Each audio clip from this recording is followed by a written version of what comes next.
بسم الله الرحمن الرحيم إنا أنزلناه قرآنا عربيا لعلكم تعقلون نحن نقص عليك أحسن القصص بما أوحينا إليك هذا القرآن وإن كنت يضل به كثيرا ويهدي به كثيرا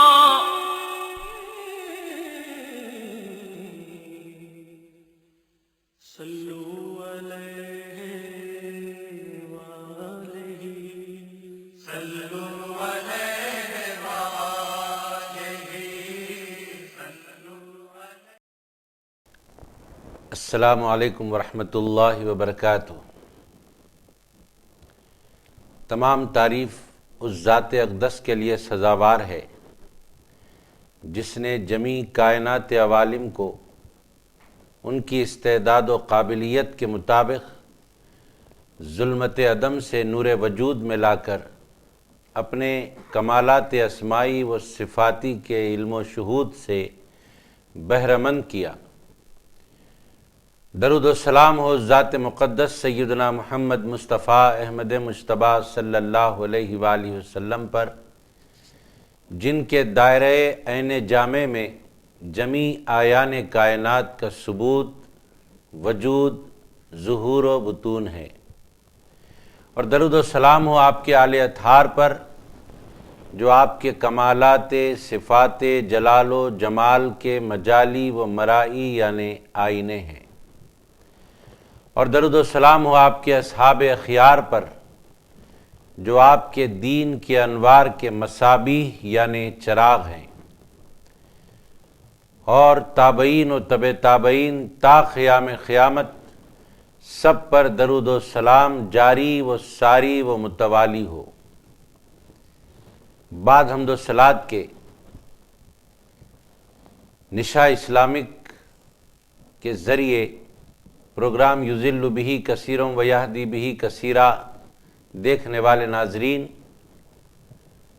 آپ حضرات جانتے ہیں کہ تفسیر القرآن الکریم الموسوم تفسیر طاہری کا سلسلے وار سلسلہ چل رہا ہے، اور ایک کے بعد ایک رکوع کا ترجمہ اور تفسیر الحمدللہ پورے تشریحات کے ساتھ اور پورے خلوص نیت کے ساتھ سننے اور سنانے کی ہم سعادتیں حاصل کر رہے ہیں۔ اللہ تبارک و تعالی ہمارے اس سننے سنانے کو شرف قبولیت عطا فرمائے۔ آج آپ کے سامنے انشاءاللہ تعالی پارہ نمبر 1 اور رکوع نمبر 14 سنانے کی سعادت حاصل کی جائے گی۔ سورہ بقرہ کا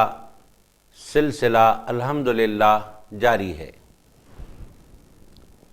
آئیے ہم پارہ نمبر 1 رکوع نمبر 14 کی تلاوت کا شرف حاصل کرتے ہیں۔ تلاوت و سماعت کے شرف سے ہم مشرف ہوتے ہیں۔ بسم اللہ الرحمن الرحیم۔ وقالت اليهود ليست النصارى على شيء وقالت النصارى ليست اليهود وقالت النصارى ليست اليهود على شيء وهم يتلون الكتاب كذلك قال الذين لا يعلمون مثل قولهم فالله يحكم بينهم يوم القيامة فيما كانوا فيه يختلفون ومن أظلم ممن منع مساجد الله أن يذكر فيها اسمه وسعى في خرابها اولئک ما کان لهم ان يدخلوها الا خائفین لهم فی الدنیا خزی ولهم فی الآخرة عذاب عظیم۔ اور یہود کہتے ہیں کہ نصرانیوں کی بنیاد کسی شے یعنی صحیح عقیدے پر نہیں، اور نصرانی کہتے ہیں کہ یہودیوں کی بنیاد کسی شے پر نہیں، حالانکہ وہ سب اللہ کی نازل کردہ کتاب پڑھتے ہیں۔ اسی طرح وہ مشرک لوگ جن کے پاس سرے سے کوئی آسمانی علم ہی نہیں، وہ بھی انہی جیسی بات کرتے ہیں۔ پس اللہ ان کے درمیان قیامت کے دن اس معاملے میں خود ہی فیصلہ فرما دے گا جس میں وہ اختلاف کرتے رہتے ہیں۔ اور اس شخص سے بڑھ کر کون ظالم ہوگا جو اللہ کی مسجدوں میں اس کے نام کا ذکر کیے جانے سے روک دے اور انہیں ویران کرنے کی کوشش کرے۔ انہیں ایسا کرنا مناسب نہ تھا کہ مسجدوں میں داخل ہوتے مگر ڈرتے ہوئے۔ ان کے لیے دنیا میں بھی ذلت ہے اور ان کے لیے آخرت میں بھی بڑا عذاب ہے۔ محترم ناظرین کرام، آپ نے جیسا کہ سنا کہ پارہ نمبر 1 اور رکوع نمبر 14 کی تلاوت ہوگی اور اس کا ترجمہ ہوگا اور اس کی تفسیر ہوگی۔ الحمدللہ اس کی تلاوت کا سلسلہ شروع ہو چکا ہے اور آپ کے سامنے ابھی 2 آیات تلاوت کرنے کی سعادتیں حاصل کی گئیں، جس میں اللہ تبارک و تعالی یہود کا اور نصارہ کا ذکر فرمایا اور ارشاد فرمایا کہ یہ دونوں آپس میں ایک دوسرے کو ہرگز خاطر میں نہیں لاتے، نہ یہود نصارہ کو خاطر میں لاتے ہیں اور نہ نصارہ یہود کو خاطر میں لاتے ہیں۔ دونوں ایک دوسرے کو گمراہ بتانے کے درپے ہیں۔ چنانچہ ارشاد ربانی ہو رہا ہے، وقالت الیہود لیست النصارى علی شیء، یعنی یہود کہتے ہیں کہ نصارہ کوئی چیز نہیں ہے، مطلب نصارہ کا دین، نصارہ کا پیغام یہ کچھ بھی صحیح عقیدے پر منحصر نہیں ہے، صحیح عقیدے پر یہ لوگ قائم نہیں ہیں۔ نصارہ پر الزام لگاتے ہیں یہود، اور انجیل اور حضرت عیسیٰ علیہ السلام کے بارے میں ان کا خیال بالکل حقائق سے برعکس ہوتا ہے، اور اس کے جواب میں نصارہ کا بھی یہی حال ہے۔ فرماتا ہے اللہ تبارک و تعالی، وقالت النصارى لیست الیہود علی شیء، نصارہ کہتے ہیں کہ یہود کوئی شے نہیں ہے، وہ راہ حق پر نہیں ہے۔ جس طرح یہود حضرت عیسیٰ علیہ السلام اور انجیل کے بارے میں حقائق کے برعکس خیال رکھتے ہیں، ایسے ہی نصارہ حضرت موسیٰ علیہ السلام اور توریت کے بارے میں ایسے ہی حقائق سے برعکس اپنا نظریہ رکھتے ہیں۔ اللہ تبارک و تعالی ارشاد فرماتا ہے، وَهُمْ يَتْلُونَ الْكِتَابَ، اور وہ کتاب پڑھنے والے ہیں، یعنی یہود توریت پڑھنے والے ہیں اور نصارہ انجیل پڑھنے والے ہیں، اور انجیل کی صداقت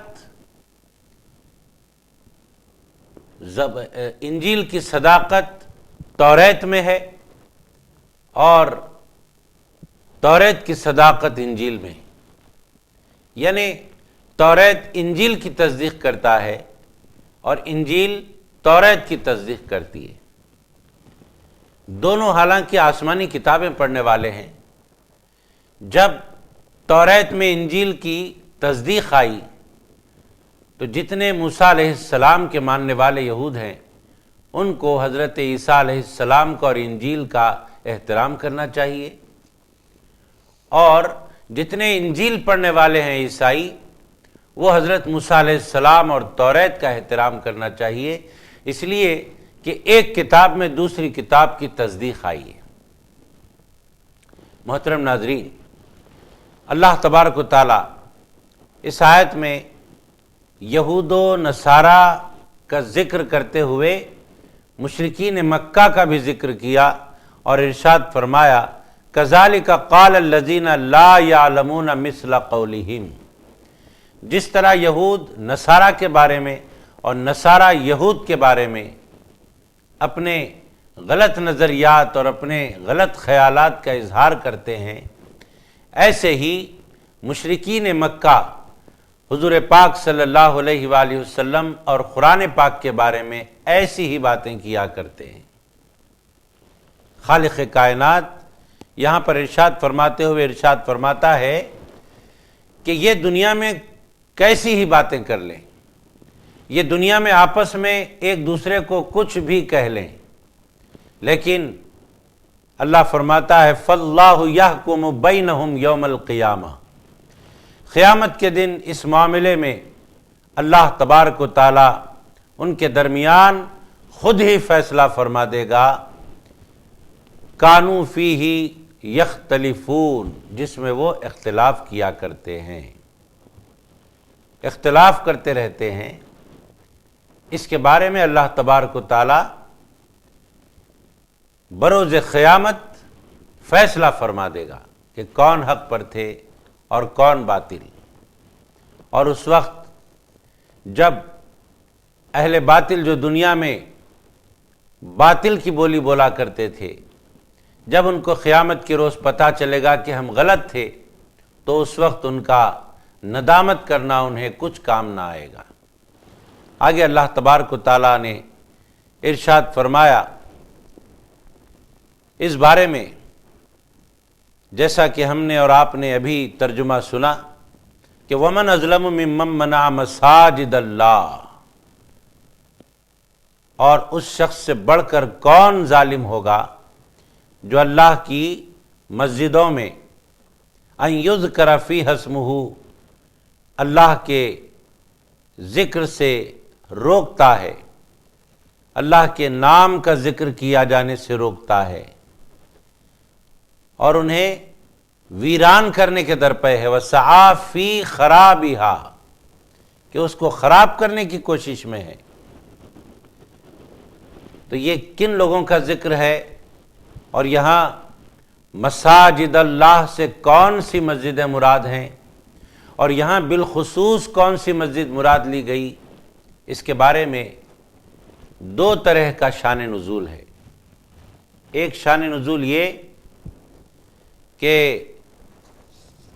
نصارہ کا ایک بادشاہ تتیوسی جو روم کا رہنے والا تھا، اس نے یہود پر حملہ کیا اور یہود سے جنگ کی۔ یہود سے جنگ کے دوران یہود کے خلفاء کو مار ڈالا اور یہود کی اولاد کو قتل کیا، اور حضرت موسیٰ علیہ السلام پر نازل کی جانے والی آسمانی مقدس کتاب توریت کو جلا دیا، نعوذ باللہ۔ اور ایک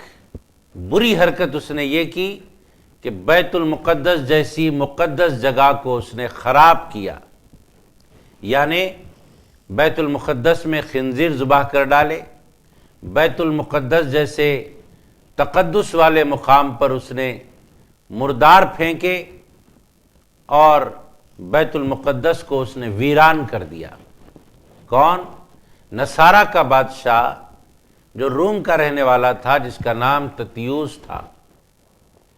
محترم ناظرین، بیت المقدس کو ویران کیا اس نے، بیت المقدس کے تقدس کو اس نے پامال کیا، اور اس کے بعد بیت المقدس کی وہی ویرانی کی حالت رہی۔ کب تک؟ وہ ویرانی حضرت سیدنا عمر فاروق رضی اللہ تعالیٰ عنہ کے عہد خلافت تک ویسے ہی ویران رہا بیت المقدس۔ حضرت فاروق اعظم رضی اللہ تعالیٰ عنہ کے عہد میں حضرت فاروق اعظم رضی اللہ تعالیٰ عنہ نے بیت المقدس کو آباد کیا۔ دیکھیے نصارہ کا بادشاہ ویران کرتا ہے بیت المقدس کو، اور حضرت فاروق اعظم رضی اللہ تعالیٰ عنہ اس کو آباد کرتے ہیں۔ جی، وہ آباد ہونے کے بعد پھر ایک ایسا وقت آیا کہ بیت المقدس نصرانیوں کے ہاتھ میں آ گیا، اور نصرانیوں کے ہاتھ میں جب بیت المقدس آیا تو تاریخ بتاتی ہے کہ نصرانیوں کے ہاتھ میں بیت المقدس 100 سال سے بھی زیادہ عرصے تک رہا، اور اس کے بعد پھر ایک وقت آیا، اللہ تبارک و تعالیٰ نے دن بدلے اور سن 585 ہجری میں سلطان صلاح الدین ایوبی نے بیت المقدس کو فتح کر لیا۔ یہ بیت المقدس کی تاریخ ہے۔ محترم ناظرین، عرض کرنے کا مطلب یہ ہے کہ بیت المقدس کے تقدس کو پامال کرتے ہوئے نعوذ باللہ اس کو ویران کرنے کی جب کوشش کی گئی تو ایسے ہی ویران کرنے والوں کے مذمت میں اللہ تبارک و تعالیٰ نے یہ آیت نازل فرمائی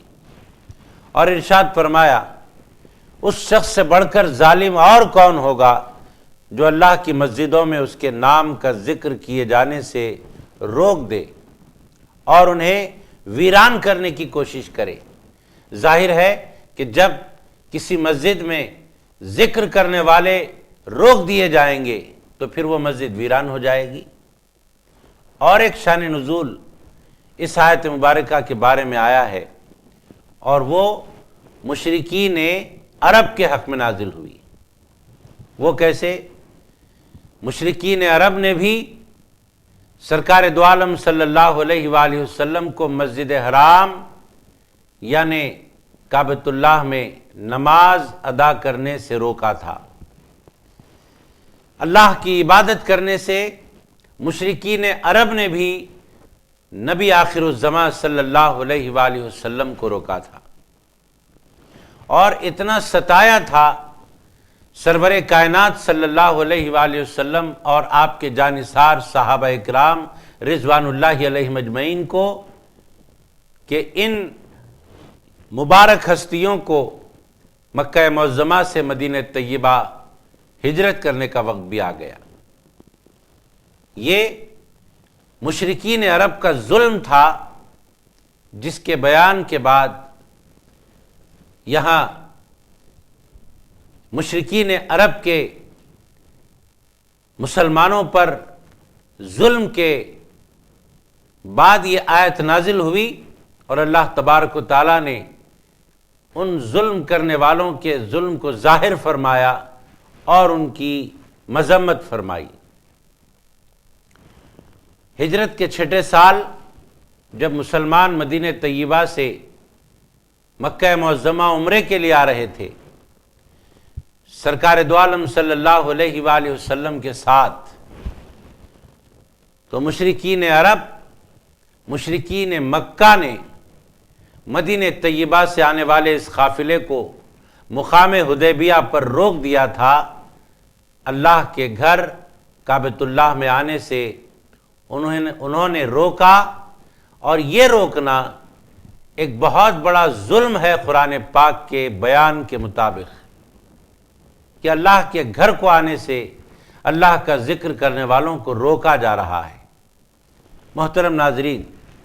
اللہ کے گھر سے روکنا یہ بہت ہی ظلم والی بات ہے، اور یہاں اس آیت مبارکہ میں مساجد کا لفظ آیا جو جمع کا صیغہ ہے۔ وَمَنْ أَظْلَمُ مِمَّنْ مَنَعَ مَسَاجِدَ اللَّهِ، یعنی اس شخص سے بڑھ کر ظالم کون ہوگا جو اللہ کی مسجدوں میں جمع کا صیغہ اس کے نام کا ذکر کیے جانے سے روک دے اور انہیں ویران کرنے کی کوشش کرے۔ تو مساجد کا لفظ آیا ہے، جمع کا لفظ آیا ہے، جمع کا صیغہ مساجد۔ مساجد کیوں کہا گیا؟ اس لیے کہا گیا مساجد، یہ جمع کا صیغہ بتا رہا ہے کہ خاص طور پر یہاں بیت المقدس اور مسجد حرام کا ذکر ہو رہا ہے، لیکن مساجد جمع کا صیغہ بتا رہا ہے کہ دنیا کی کسی بھی مسجد میں ذاکرین کو روکنے والوں کی یہاں مذمت کی جا رہی ہے۔ کسی بھی مسجد میں آنے سے ذکر کرنے والوں کو ہرگز نہیں روکنا چاہیے، بلکہ مسجدوں میں آنے والوں کو آنے دینا چاہیے، اور اگر یہ آنے میں کوئی رکاوٹ پیدا کرتا ہے تو وہ اللہ کے نزدیک ظالم ہے، اور ایسا بڑا ظالم ہے جس کے بارے میں اللہ تبارک و تعالیٰ ارشاد فرماتا ہے وَمَنْ أَظْلَمُ مِمَّنْ مَنَعَ مَسَاجِدَ اللَّهِ، اس سے بڑھ کر اور کون ظالم ہوگا۔ اس کا مطلب یہ ہے کہ وہ بہت بڑا ظالم ہے جو اللہ کے گھر کو آنے والوں کے لیے رکاوٹ بنتا ہے۔ یہاں بالخصوص مسجد حرام اور مسجد اقصی یعنی بیت المقدس ہے، لیکن عام طور پر ہر مسجد یہاں جمع کے صیغے میں آ گئی۔ ہر مسجد میں آنے والوں کو آنے دینا چاہیے اور رکاوٹ نہیں بننا چاہیے۔ اور اللہ کے گھر مساجد وہ مقامات ہوتے ہیں جہاں ادب و احترام کے ساتھ آنا چاہیے، جہاں خوف و خشیت کے ساتھ آنا چاہیے، جس کا ذکر اللہ تبارک و تعالیٰ یہاں ارشاد فرماتا ہے اولئک ما کان لہم ان یدخلوها الا خائفین، یعنی انہیں ایسا کرنا مناسب نہ تھا کہ مسجدوں میں داخل ہوتے مگر ڈرتے ہوئے۔ مسجد کو، اس کے تقدس کو پامال کرنا ہرگز ان کے لیے یہ زیب نہیں تھا، بلکہ ان کے لیے زیبا تو یہ کام تھا کہ وہ اللہ کے گھر میں ڈرتے ہوئے داخل ہوتے، اپنے دل میں خوف و خشیت اللہ تبارک و تعالیٰ کی لے کر آتے، تو پھر دیکھتے کہ اللہ کا کرم ان پر کتنا ہوتا۔ مسجدیں اللہ کے وہ گھر ہیں جس سے اہل اسلام اپنا رشتہ آنے جانے کا اور اس میں ذکر کرنے کا جوڑے رکھتے ہیں، اور مسجد کو آنے جانے والے کی اللہ کی نظر میں، اللہ کے رسول علیہ السلام کی نظر میں اتنی قدر و اہمیت ہے کہ سرکار دو عالم صلی اللہ علیہ وآلہ وسلم نے ارشاد فرمایا کہ کسی کو مسجد کی طرف آتا جاتا دیکھو، کسی کو مسجد میں حاضری دیتا ہوا دیکھو تو اس کے مومن ہونے کی گواہی دو۔ مسجد کی حاضری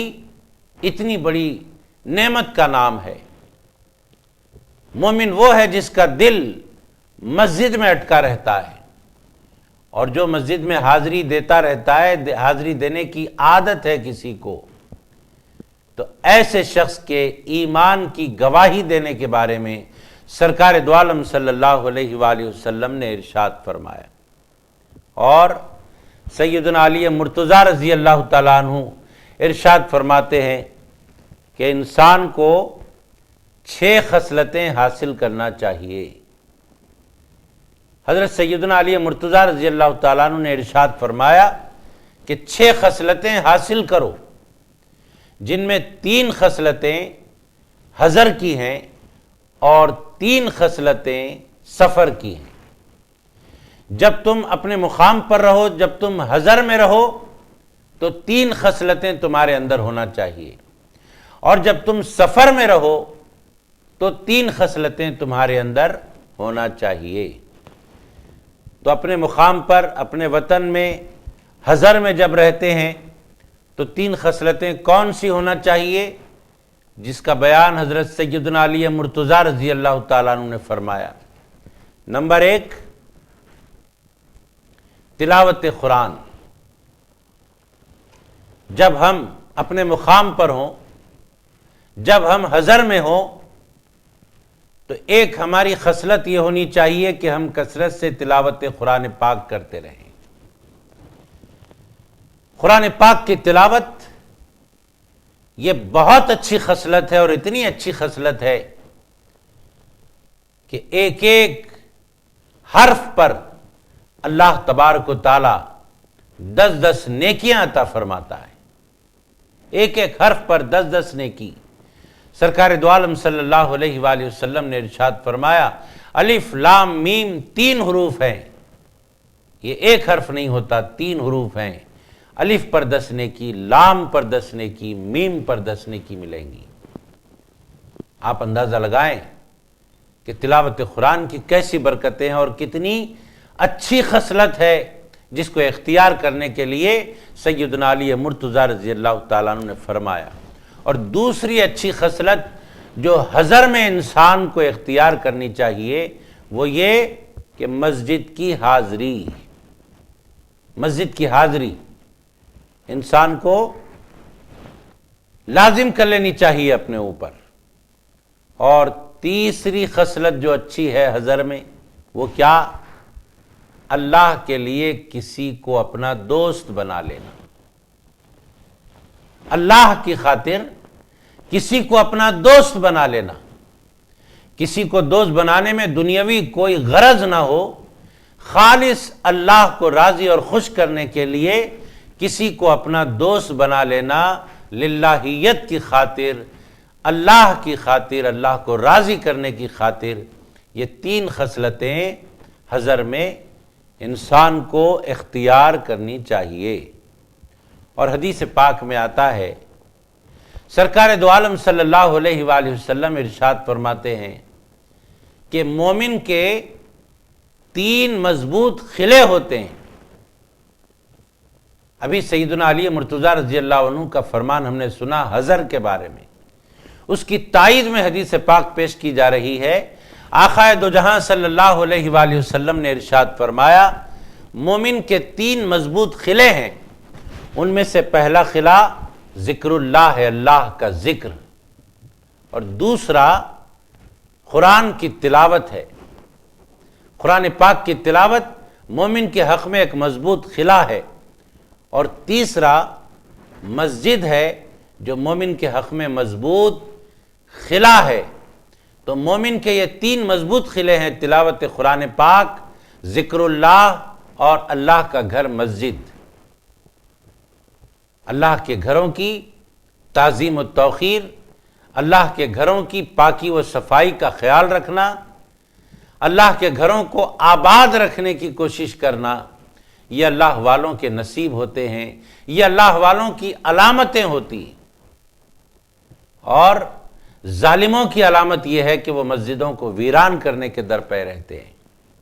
سیدنا علی مرتضیٰ رضی اللہ تعالیٰ عنہ نے حضر کے بارے میں جہاں 3 خصلتوں کا بیان فرمایا، وہیں سفر کے بارے میں کہ سفر میں بھی انسان کو چاہیے کہ 3 خصلتوں کو اپنائے۔ وہ کون سی خصلتیں ہیں؟ نمبر 1، جب سفر پر نکلیں تو خرچ کرنے کی خصلت پیدا کریں، یعنی کنجوسی نہ کریں خرچ کرنے میں۔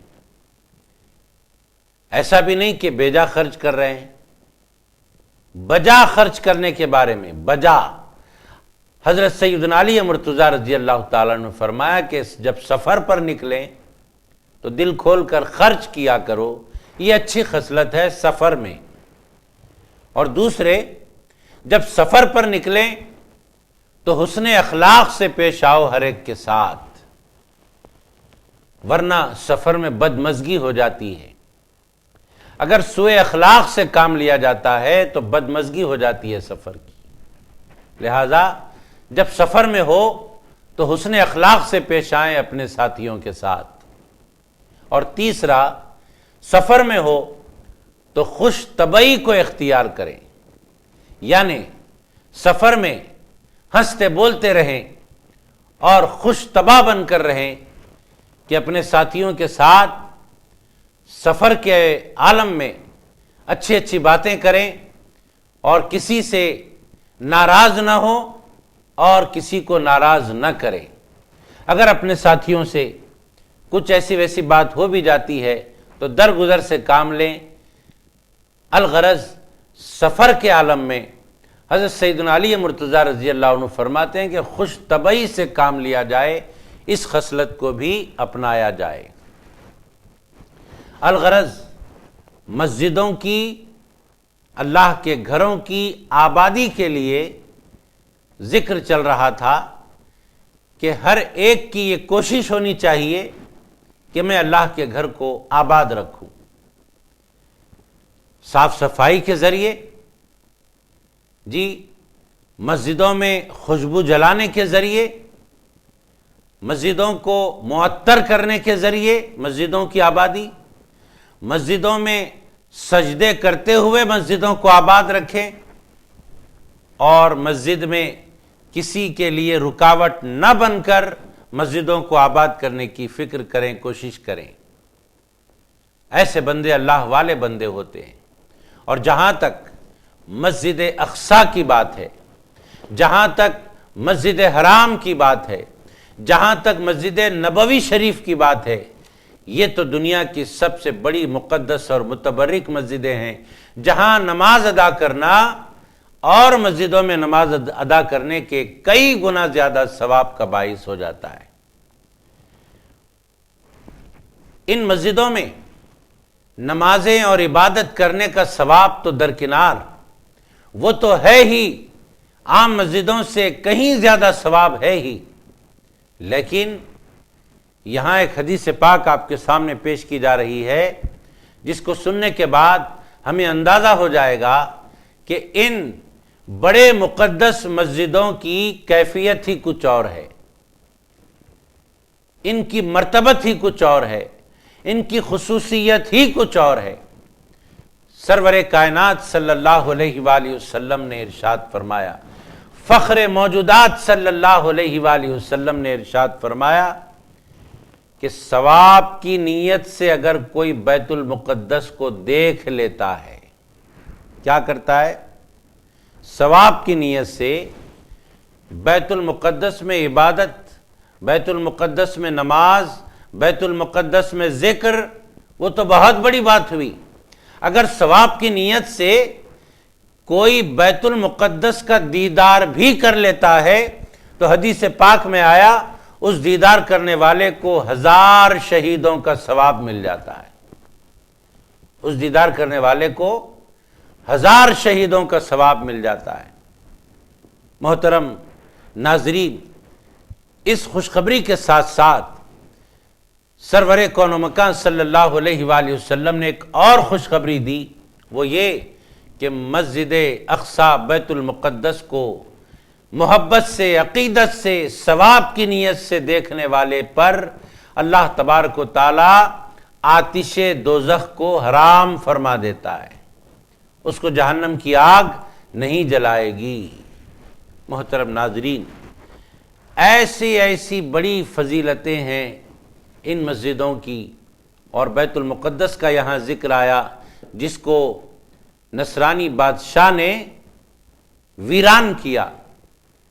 حالانکہ یہ آباد کرنے والی جگہیں ہیں، یہ آباد کرنے والے مقامات ہیں۔ جو اللہ کے گھر کو آباد کرتا ہے، یقیناً اللہ تبارک و تعالیٰ اس کے گھر کو آباد کر دیتا ہے۔ ہم کو چاہیے کہ ایسے سرکشوں کی راہ اختیار نہ کریں،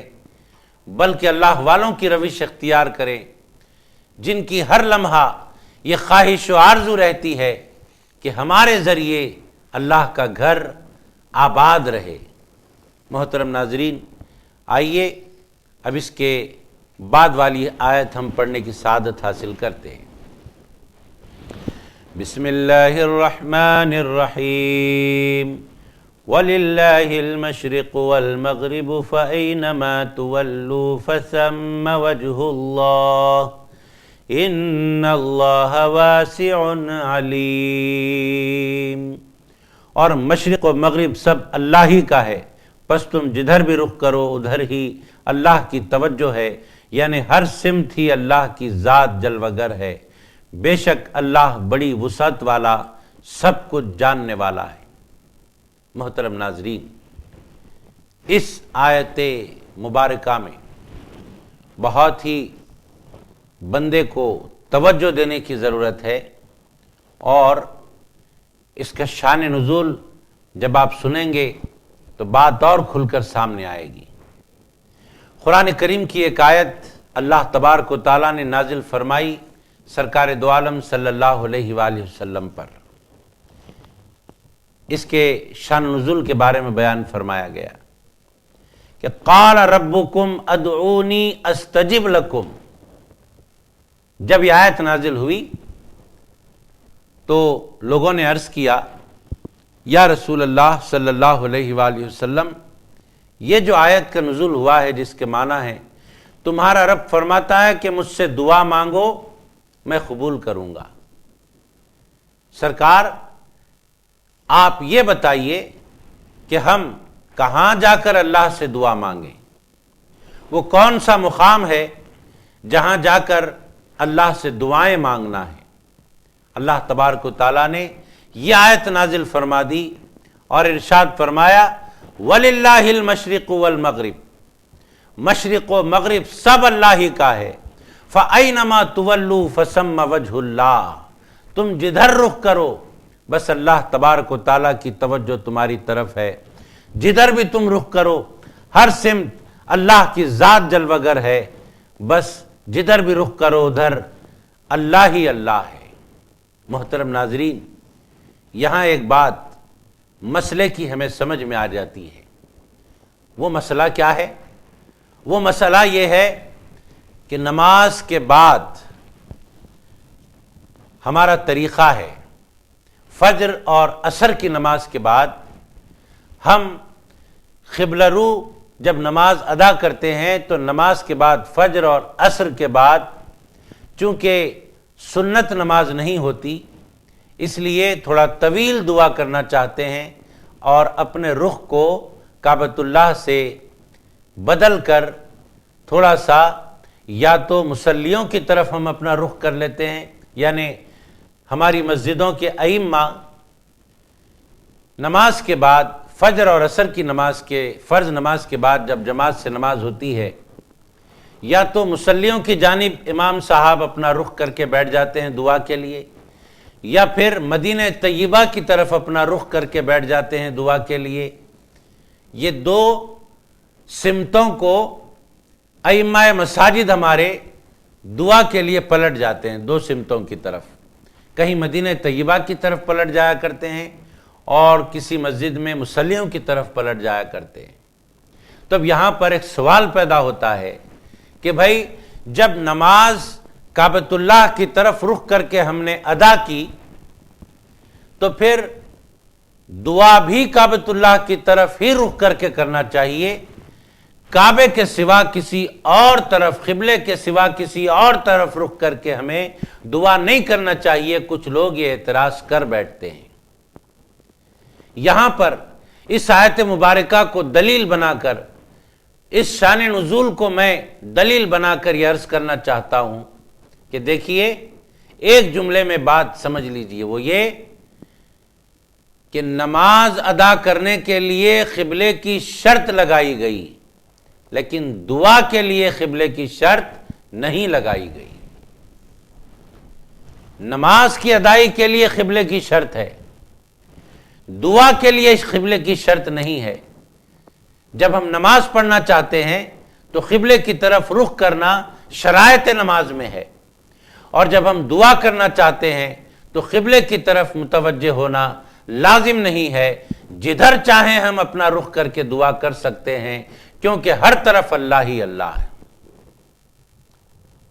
جہت کوئی متعین نہیں ہے دعا کے لیے۔ چنانچہ اگر فجر اور عصر کے بعد کوئی مسجد کے امام صاحب مدینہ طیبہ کی طرف اپنا رخ کرتے ہیں تو کسی کو روکنے کا حق نہیں ہے۔ اگر کوئی مصلیوں کی طرف رخ کر کے بیٹھ جاتے ہیں کسی کو روکنے کا حق نہیں ہے، اس لیے کہ یہاں شان نزول بیان کیا جا رہا ہے کہ آقا دو جہاں علیہ الصلوۃ والسلام سے عرض کیا گیا سرکار ہم دعا کہاں جا کر کریں؟ آقا علیہ الصلوۃ والسلام نے فرمایا تم دعا کسی بھی سمت اپنا رخ کر کے کرو، ہر طرف اللہ ہی اللہ ہے۔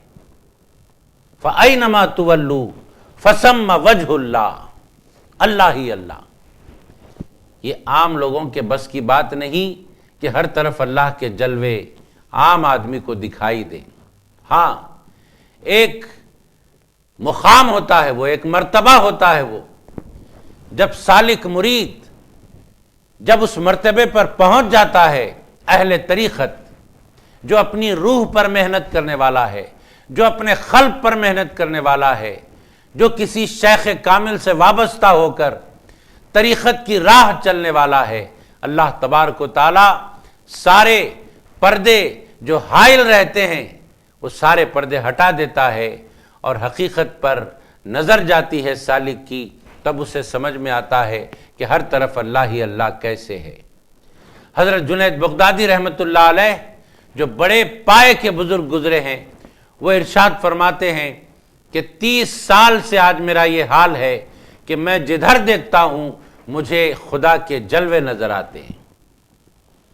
یہ اس مقام کی بات ہے جہاں اللہ تبارک و تعالی بندے کی نگاہوں پر سے پردے ہٹا دیا کرتا ہے۔ محترم ناظرین، ہم اس مرتبے کے آدمی تو نہیں ہیں، لیکن ایسے مرتبے والوں سے ہم عقیدت رکھتے ہیں، محبت رکھتے ہیں۔ اللہ تبارک و تعالی اس مرتبے کا نہ صحیح، لیکن ہمیں کچھ نہ کچھ اپنے اولیاء، اپنے دوستوں کے باطن کی کیفیت کا اثر عطا فرمائے۔ محترم ناظرین، یہاں پر میں ایک حدیث پاک کا خلاصہ بھی پیش کرنے کی سعادت حاصل کرتا ہوں۔ خلاصہ یہ ایک طویل حدیث پاک کا خلاصہ ہے، انا من نور اللہ وکل شیء من نوری، یہ خلاصہ حدیث ہے۔ انا من نور اللہ وکل شیء من نوری، سرکار دو عالم صلی اللہ علیہ وآلہ وسلم کے فرمان کا خلاصہ کہ میں اللہ کے نور سے ہوں اور ہر شے میرے نور سے ہے۔ صوفیاء کرام ارشاد فرماتے ہیں اس حدیث پاک کی روشنی میں کہ دنیا کی کسی بھی شے کو آپ دیکھتے ہیں تو وہ شے بظاہر اپنی ایک صورت و شکل لیے ہوئے ہے، لیکن اس کے باطن میں اگر دیکھنے کی صلاحیت کسی کو حاصل ہو گئی، اللہ تبارک و تعالیٰ نے کسی صاحب بصارت کو صاحب بصیرت بھی بنا دیا، کوئی سر کی آنکھوں سے دیکھنے والا دل کی آنکھوں سے بھی دیکھنے والا ہو گیا۔ ایسے صاحب بصیرت جس پر اللہ کا فضل ہو گیا ہو، جس کی نگاہوں سے پردے ہٹا دیے گئے ہوں، وہ اشیاء کو نہیں بلکہ اشیاء کی اصل جو اشیاء کے باطن میں ہے وہ دیکھ لے گا۔ کیا ہے؟ ہر شے کے اندر نور مصطفیٰ صلی اللہ علیہ وآلہ وسلم جلوگر ہے۔ اس حدیث پاک کی روشنی میں صوفیاء کرام نے ارشاد فرمایا کہ ہر شے کے باطن میں نور مصطفیٰ علیہ الصلاۃ والسلام جلوگر ہے، اور نور مصطفیٰ علیہ الصلاۃ والسلام کے بھی باطن میں نور حق جلوگر ہے۔ اس واسطے یہ حدیث پاک میں آیا نا کہ میں اللہ کے نور سے ہوں اور ہر شے میرے نور سے، تو ہر شے کی اصل نور مصطفیٰ علیہ الصلاۃ والسلام، اور نور مصطفیٰ علیہ الصلاۃ والسلام کی اصل نور حق تبارک و تعالی ہے۔ محترم ناظرین، اللہ تبارک و تعالی ہمیں یہ حقائق کو سمجھنے کی توفیق عطا فرمائے۔ اگر کسی کو یہ باتیں سمجھ میں نہیں آتی ہیں، حقائق کی باتیں، اسرار کی باتیں، رموز کی باتیں، تو کم سے کم ان باتوں کا انکار نہ کریں، یہ سمجھیں کہ یہ باتیں تو حق بجانب ہیں، لیکن میں ان باتوں کو سمجھنے سے قاصر ہوں۔ یہ خیال کرے بندہ، اگر سمجھ میں نہ آتا ہو، اگر سمجھ میں آتا ہو اور یہ باتیں سمجھ میں آتی ہوں، عقل و فہم میں اترتی ہوں، تو پھر اللہ کا شکر ادا کریں کہ اللہ تبارک و تعالیٰ نے مجھے فہم و فراست کی دولت عطا فرمایا۔ حدیث پاک میں آتا ہے، آقا نامدار صلی اللہ علیہ وآلہ وسلم نے ارشاد فرمایا کہ اللہ تبارک و تعالیٰ اگر کسی کے ساتھ بھلائی کا ارادہ فرماتا ہے تو اس کو دین کا فہم عطا فرماتا ہے۔ ایسی باتیں تصوف کی، ایسی باتیں اسرار کی اگر کسی کو سمجھ میں آنے لگتی ہیں تو سمجھ جائیے کہ اللہ تبارک و تعالیٰ اس کے ساتھ بھلائی کا ارادہ فرمایا ہوا ہے، اس لیے اس کو فہم و فراست عطا فرما دیا۔ محترم ناظرین، آئیے اس کے بعد والی آیتیں ہم پڑھنے سننے کی سعادتیں حاصل کرتے ہیں۔ بسم اللہ الرحمن الرحیم وقالوا اتخذ اللہ ولدا سبحانہ بل له ما في السماوات والأرض كل له قانتون بديع السماوات والأرض وإذا قضى أمرا فإنما يقول له كن فيكون وقال الذين لا يعلمون لولا يكلمنا الله أو تأتينا آية كذلك قال الذين من قبلهم مثل قولهم تشابهت قلوبهم قد بينا الآيات لقوم يوقنون إنا أرسلناك بالحق بشيرا ونذيرا ولا تسأل عن أصحاب الجحيم ولن ترضى عنك اليهود ولا النصارى حتى تتبع ملتهم قل إن هدى الله هو الهدى ولئن اتبعت أهواءهم بعد الذي جاءك من العلم ما لك من الله من ولي ولا نصير۔ اور وہ کہتے ہیں اللہ نے اپنے لیے اولاد بنائی ہے، حالانکہ وہ اس سے پاک ہے، بلکہ جو کچھ آسمانوں اور زمین میں ہے سب اسی کی خلق اور ملک ہے، اور سب کے سب اس کے فرما بردار ہیں۔ وہی آسمانوں اور زمین کو وجود میں لانے والا ہے، اور جب کسی چیز کے ایجاد کا فیصلہ فرما لیتا ہے تو پھر اس کو صرف یہی فرماتا ہے کہ تو ہو جا، پس وہ ہو جاتی ہے۔ اور جو لوگ علم نہیں رکھتے کہتے ہیں کہ اللہ ہم سے کلام کیوں نہیں فرماتا، یا ہمارے پاس براہ راست کوئی نشانی کیوں نہیں آتی۔ اسی طرح ان سے پہلے لوگوں نے بھی انہی جیسی بات کہی تھی۔ ان سب لوگوں کے دل آپس میں ایک جیسے ہیں، بے شک ہم نے یقین والوں کے لیے نشانیاں خوب واضح کر دی ہیں۔ اے محبوب صلی اللہ علیہ وآلہ وسلم، بے شک ہم نے آپ کو حق کے ساتھ خوشخبری سنانے والا اور ڈر سنانے والا بنا کر بھیجا ہے، اور اہل دوزخ کے بارے میں آپ سے پرسش نہیں کی جائے گی، اور یہود و نصارہ آپ سے اس وقت تک ہرگز خوش نہیں ہوں گے جب تک آپ ان کے مذہب کی پیروی اختیار نہ کر لیں۔ آپ فرما دیں کہ بے شک اللہ کی عطا کردہ ہدایت ہی حقیقی ہدایت ہے، امت کی تعلیم کے لیے فرمایا۔ اور اگر بفرض محال آپ نے اس علم کے بعد جو آپ کے پاس اللہ کی طرف سے آ چکا ہے ان کی خواہشات کی پیروی کی تو آپ کے لیے اللہ سے بچانے والا نہ کوئی دوست ہوگا اور نہ کوئی مددگار۔ محترم ناظرین اکرام، اللہ تبارک و تعالی ان آیات میں جو کچھ ارشاد فرما رہا ہے اس سے متعلق ہم تھوڑا سا تفصیل میں جائیں گے، اور ابھی آپ نے جیسے کہ ترجمہ سماعت فرمایا کہ اللہ تبارک و تعالیٰ فرماتا ہے، اور وہ کہتے ہیں اللہ نے اپنے لیے اولاد بنائی، وقالوا اتخذ اللہ ولدا، اور وہ کہتے ہیں اللہ نے اپنے لیے اولاد بنائی۔ کون کہتے ہیں؟ یہود و نصارہ کہتے ہیں۔ یہود کا کہنا ہے حضرت عزیر علیہ السلام اللہ کے بیٹے ہیں، نصارہ کا کہنا ہے حضرت عیسیٰ علیہ السلام اللہ کے بیٹے ہیں، مشرکین کا کہنا ہے فرشتے یعنی ملائکہ اللہ کی بیٹیاں ہیں۔ اس آیت مبارکہ میں اللہ تبارک و تعالیٰ نے ان سب کا رد فرمایا اور ارشاد فرمایا کہ سبحانہ، اللہ تبارک و تعالیٰ پاک ہے، اس کی ذات پاک ہے کسی کو بیٹا بنانے سے، کسی کو بیٹی بنانے سے، پاک ہے اللہ کی ذات۔ اللہ رب العزت کی پاکی یہاں پر بیان کی جا رہی ہے، اور ان تمام عقیدوں کا رد کیا جا رہا ہے جو یہود و نصارہ اور مشرکین اپنا عقیدہ بنائے ہوئے ہیں۔ ہرگز ہرگز ایسا نہیں ہے کہ اللہ نے کسی کو بیٹا یا بیٹی بنا لی ہے۔ اس کی شان تو یہ ہے کہ وہ پاک ہے اللہ تبارک و تعالی، جس کی پاکی یہاں بیان کی جا رہی ہے سبحانہ۔ اور آگے فرمایا جا رہا ہے بل لہ ما فی السماوات والارض کل لہ قانتون، یعنی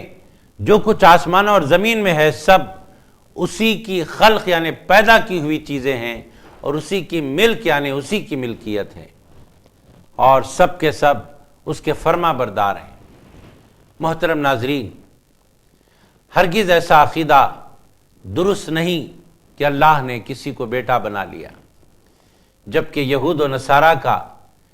یہ عقیدہ ایسا باطل عقیدہ ہے کہ جسے اپنایا ہرگز نہیں جا سکتا، لیکن یہود و نصارہ اپنے اس باطل عقیدے پر ہٹ درمی کرتے ہیں اور اپنے عقیدے پر قائم رہنے کی بات کرتے ہیں، اور جو ایسے عقیدے پر قائم رہتا ہے یقیناً اس کا ٹھکانہ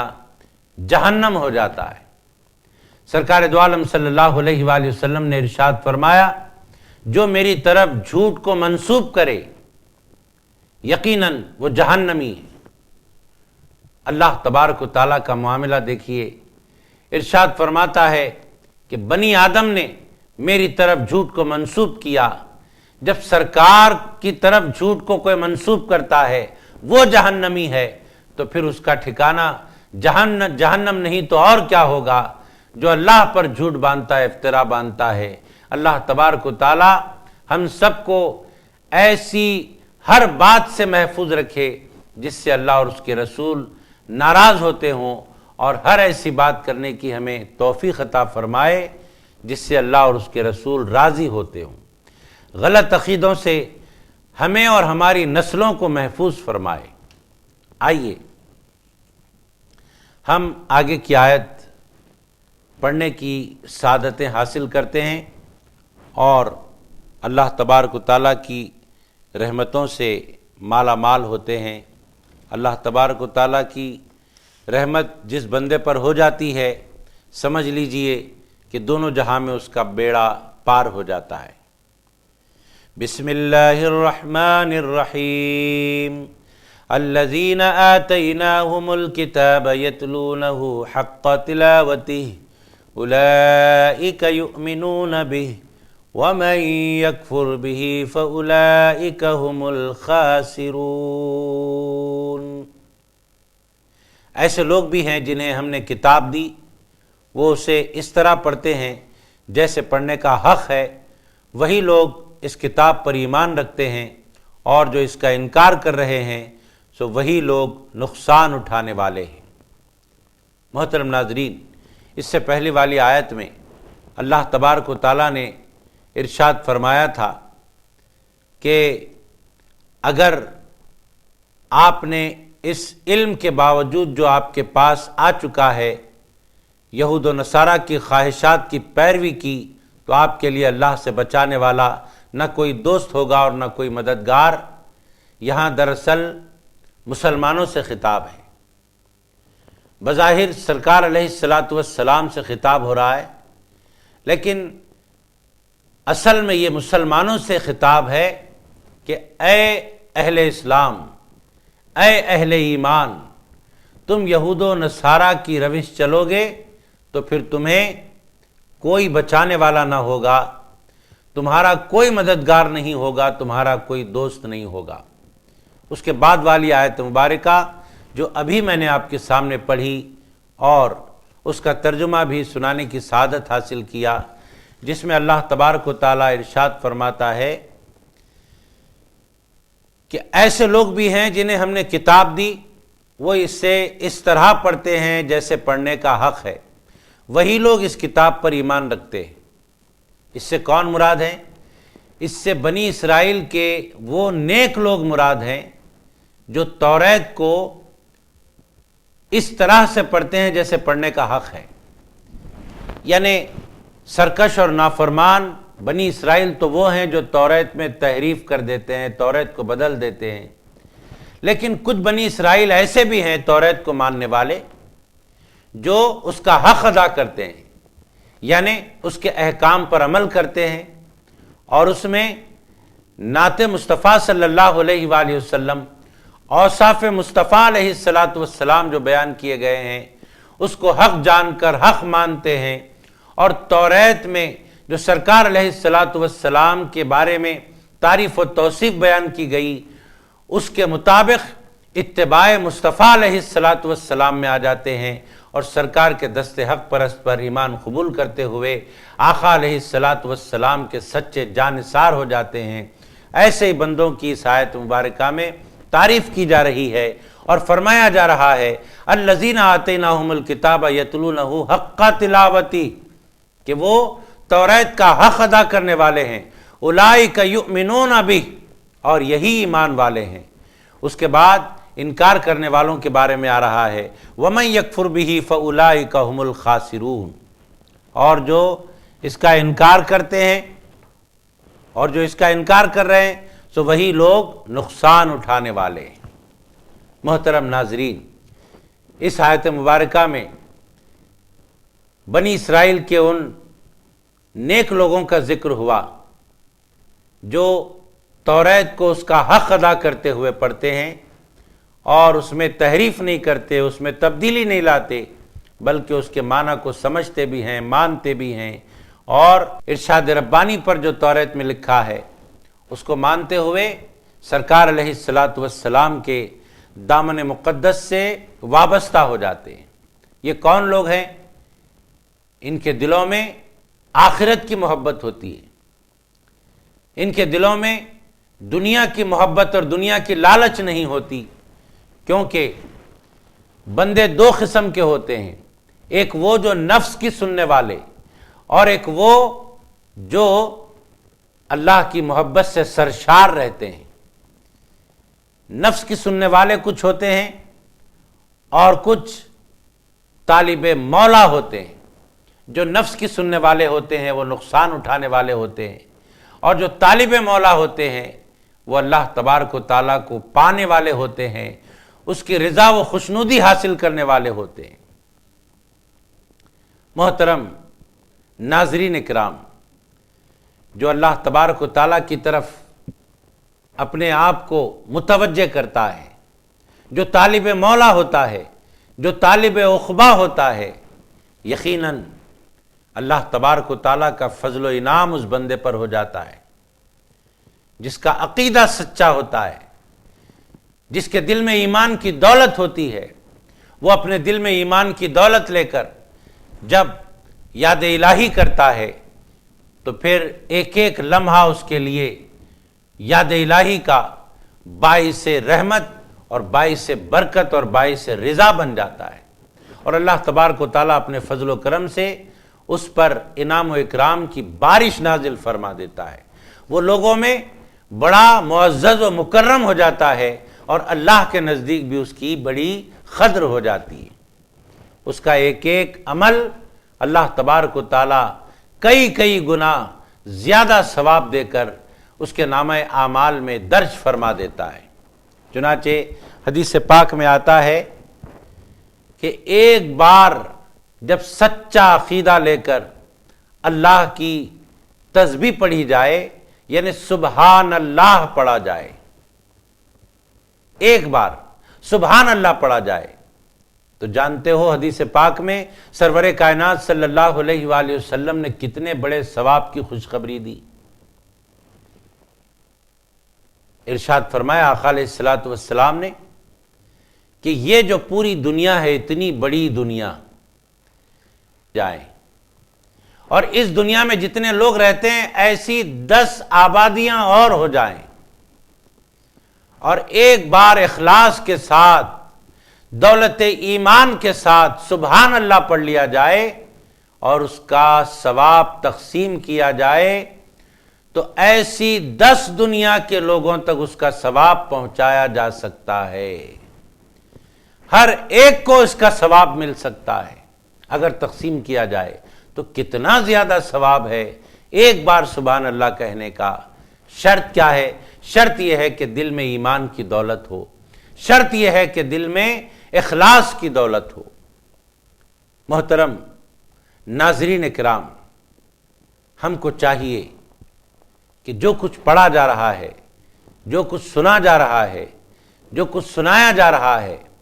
اس پر سننے والے سنانے والے سب ہمتن گوش ہو کر سنیں اور بغور سماعت کریں اور اس پر عمل پیرا ہونے کی کوشش کریں۔ صدق اللہ المولان العظیم وصدق رسولہ النبی الامین الکریم ونحن علی ذالک لمن الشاہدین والشاکرین۔ محترم ناظرین، آج پارہ نمبر 1 رکوع نمبر 14 کو ہم نے سننے سنانے کی سعادتیں حاصل کی ہیں۔ انشاءاللہ تعالی آنے والے نشست میں رکوع نمبر 15 سننے سنانے کی سعادت حاصل کریں گے۔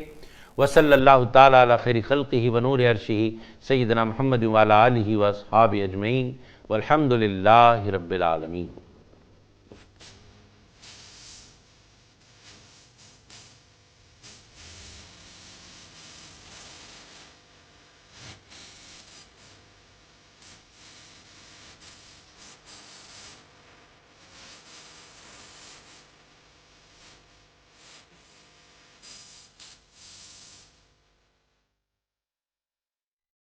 كذلك